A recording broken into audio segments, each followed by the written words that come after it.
तो दोस्तों नमस्कार, स्वागत है आपका अपना स्टडी चैनल लर्निंग जीएस वाला में।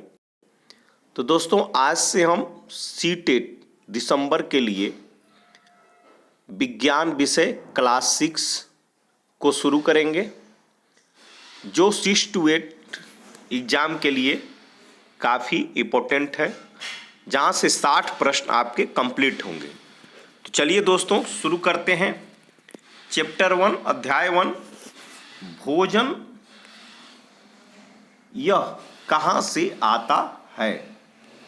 जो हम भोजन ग्रहण करते हैं उसी के बारे में चैप्टर 1 बताता है कि भोजन यह कहाँ से आता है।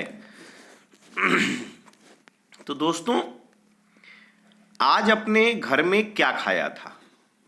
प्रश्न है कि आज अपने घर में आपने क्या खाया था।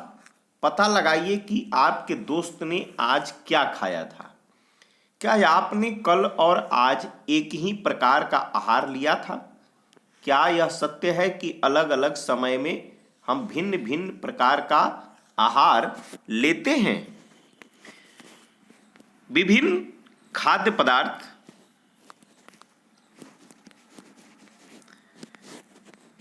क्रियाकलाप 1 के माध्यम से समझते हैं विभिन्न खाद्य पदार्थ के बारे में। विद्यालय में अपने दोस्तों से उन खाद्य पदार्थों की जानकारी प्राप्त कीजिए जो वे पूरे दिन में खाते हैं। यदि वे विभिन्न राज्यों के रहने वाले हों तो उनसे भी वह जानकारी प्राप्त करने का प्रयास कीजिए। अपनी नोटबुक में सारणी 1.1 की तरह सारणी दिया हुआ है। चलिए इसे कंपटीशन के लिए खास लेना देना नहीं है।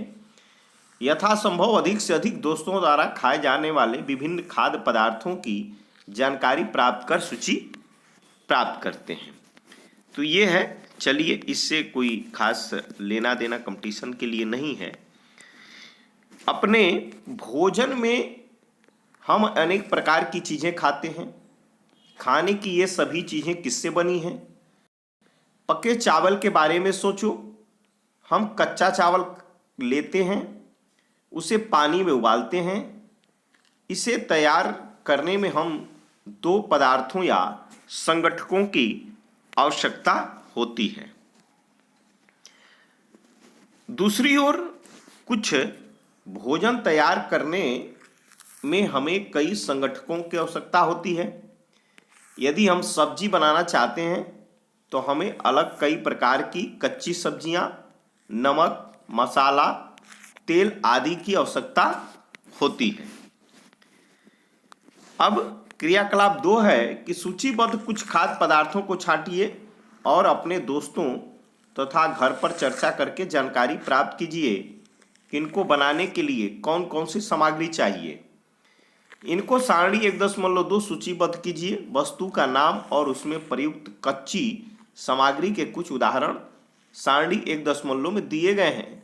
कुछ अन्य को इसी सूची में जोड़िए। ये देखिए, खाद्य पदार्थ रोटी चपाती, इसके लिए चाहिए आटा जल, दाल, कच्ची दाल, जल, नमक, तेल, घी, मसाले चाहिए इसको बनाने के लिए। अब चलते हैं, हमने क्या देखा। हमने क्या देखा, कक्षा में चर्चा कीजिए कि क्या हम विभिन्न व्यंजनों में से कुछ संगठक समान रूप से प्रयुक्त करते हैं। अच्छा, ये संगठक कहाँ से आते हैं। खाद्य सामग्री एवं उनके स्रोत। सारणी 1.2 सूचीबद्ध कुछ कच्ची सामग्री जैसे फल और सब्जी के स्रोत का अनुमान लगाना हमारे लिए बहुत आसान हो सकता है। यह कहाँ से आते हैं। निश्चित रूप से पौधों से। गेहूं और चावल का क्या स्रोत है। आपने धान और गेहूं के खेतों में उनके पौधों की अनेक पंक्तियां देखी होगी। इनसे हम अनाज प्राप्त करते हैं। इनसे हम अनाज प्राप्त करते हैं।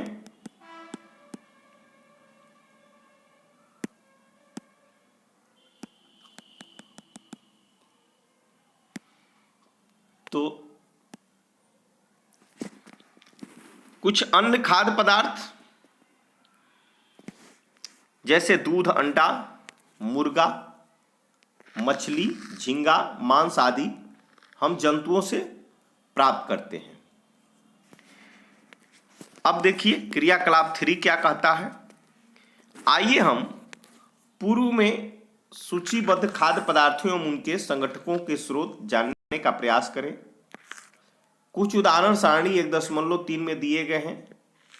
कुछ और उदाहरण इस सूची में जोड़िए, इसके रिक्त स्थानों की पूर्ति कीजिए। क्रियाकलाप 3 से हम क्या निष्कर्ष निकालते हैं। पौधे विभिन्न खाद्य संगठकों जैसे कि अन्न, सब्जी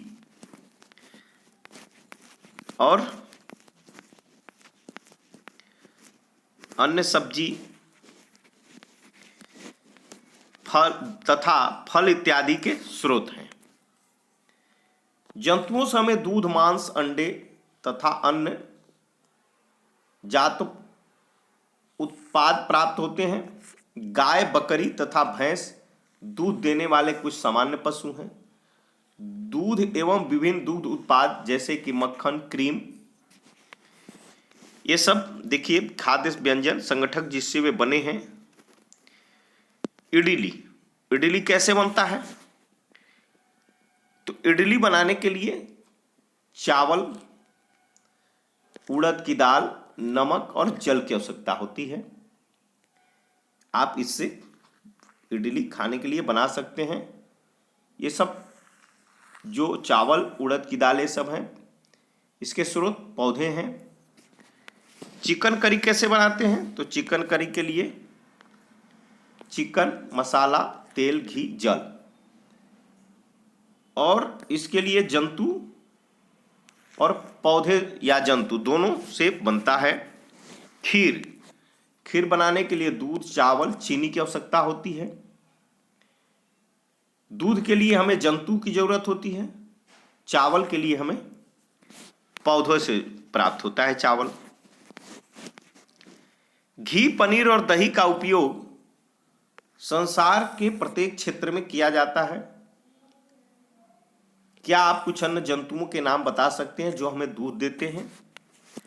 भोजन के रूप में पौधे के भाग और जंतु उत्पाद। पौधे हमारे भोजन का एक मुख्य स्रोत हैं। हम पौधे के कौन से भाग का उपयोग खाद्य पदार्थ के रूप में करते हैं। हम पत्तियों वाली अनेक सब्जियां खाते हैं। कुछ पौधों के फलों को भोजन के रूप में खाते हैं।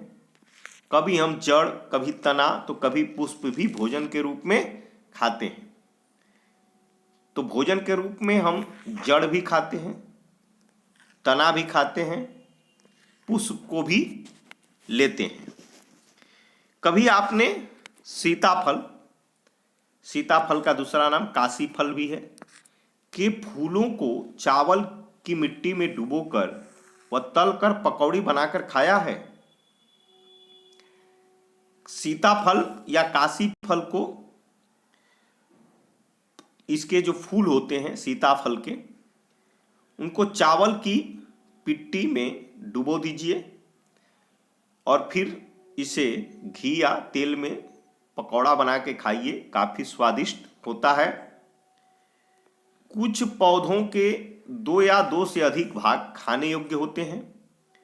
उदाहरण के लिए सरसों के बीज से हमें तेल प्राप्त होता है एवं इसकी पत्तियों का उपयोग साग बनाने के लिए किया जाता है। ये देखिए सरसों एक ऐसा कि इसके 2 से अधिक भाग खाते हैं, पत्तियों का साग और बीज से तेल। क्या आप केले के पौधे के विभिन्न भागों के बारे में सोच सकते हैं जिन्हें हम, ये देखिए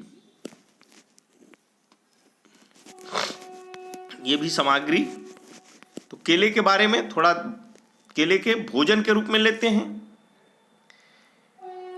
और फल के भी रूप में लेते हैं। केले की सब्जी बनती है। क्या आप किसी अन्य पौधे के बारे में सोच सकते हैं जिसके 2 या अधिक भाग खाए जाते हैं। क्रियाकलाप 4 देखिए। सारणी 1.3 में सूचीबद्ध सभी खाद्य पदार्थों में से उन संगठकों को छांटिए जिसका मुख्य स्रोत पौधे हैं।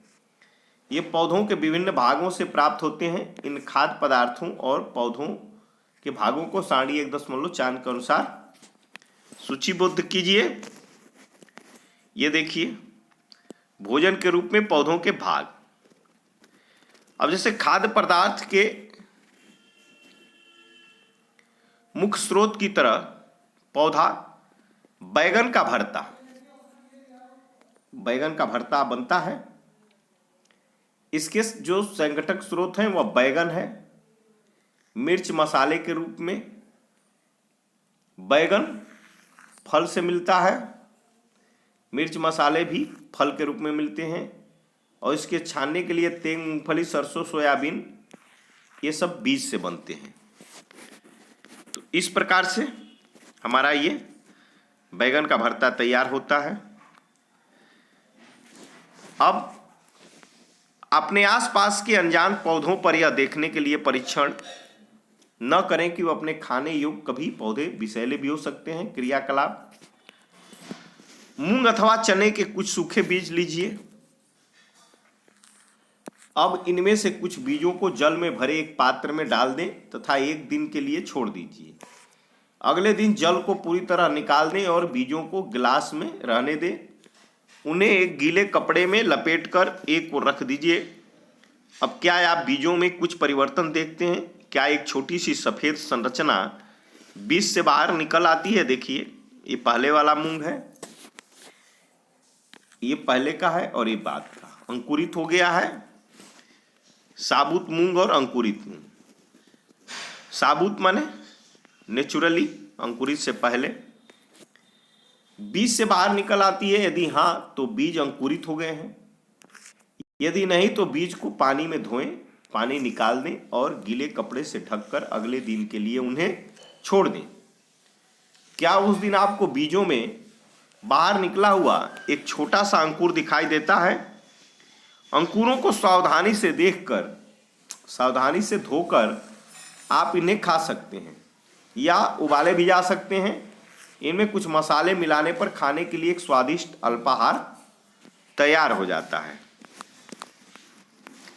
देखे हो आप घर पे बीज खाते हैं। ये चना देखिए, चने का पहले ये भाग मूल है भिगोने के समय, फिर भिगोने के बाद बांध के लटका दिया गया कपड़े से, तो ये देखिए अंकुरित हो गया।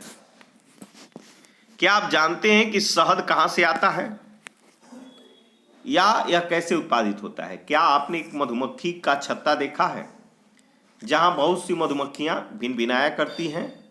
मधुमक्खियां फूलों से मकरंद,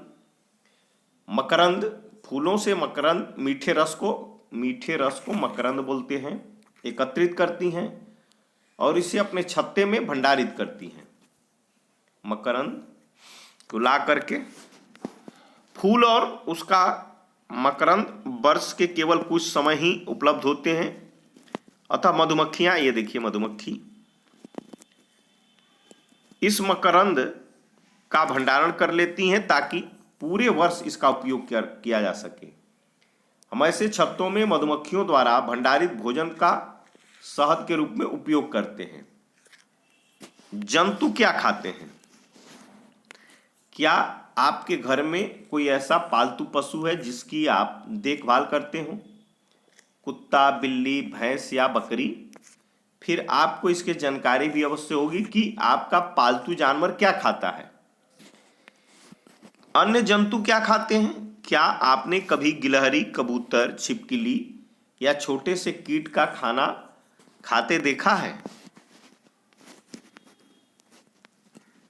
ये देखिए गिलहरी अखरोट खाते हुए। गिलहरी जो है अखरोट को खाती है।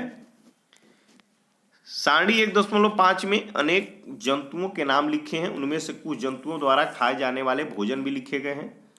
सारणी में रिक्त स्थान। जंतु और उसके भोजन। भैंस क्या खाती है? घास खाती है, खली, भूसा, अनाज, पत्ती। बिल्ली क्या खाती है? छोटे जंतु, पक्षी और दूध को। चूहा, शेर इस तरह से बनाया गया है। क्या खाते हैं?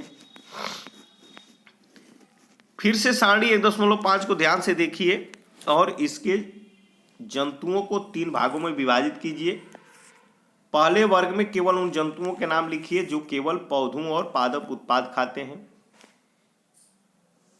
उन्हें शाकाहारी जंतु कहते हैं। शाकाहारी कौन होते हैं? शाकाहारी वैसे जंतु जो सिर्फ पौधे और पादप उत्पाद, पौधों से उत्पाद या पौधों को खाते हैं, वे शाकाहारी जंतु कहलाते हैं। यहाँ कुछ जंतु ऐसे हैं जो प्राणियों को खाते हैं, इन्हें दूसरे वर्ग में रखते हैं। तो जो प्राणियों खाते हैं उन्हें मांसाहारी जंतु कहते हैं, मांसाहारी। क्या आप कुछ ऐसे जंतुओं को जानते हैं जिनका भोजन पौधे और जंतु दोनों ही होते हैं? इन्हें तीसरे वर्ग में रखा गया, इन्हें सर्वाहारी जंतु कहते हैं। सर्वाहारी जो भोजन और पौधे और जंतु तीनों को खाते हैं। अब आप इन्हें सारणी 1.6 के अनुसार बनाने के लिए कहा गया है, जिससे हम जानते हैं कि हम में से बहुत से लोग ऐसे हैं जिन्हें पर्याप्त भोजन नहीं मिलता। हमें ऐसे उपाय खोजने की आवश्यकता है जिसके द्वारा देश में अधिक खाद्य उत्पादन किया जा सके। यही पर्याप्त नहीं होगा, बल्कि हम ऐसे भी उपाय खोजने चाहिए जिनसे यह सुनिश्चित हो कि यह भोजन हम में से प्रत्येक को आसानी से उपलब्ध हो सके। तो दोस्तों, आज अध्याय चैप्टर 1 समाप्त होता है। Thanks for watching my video दोस्तों।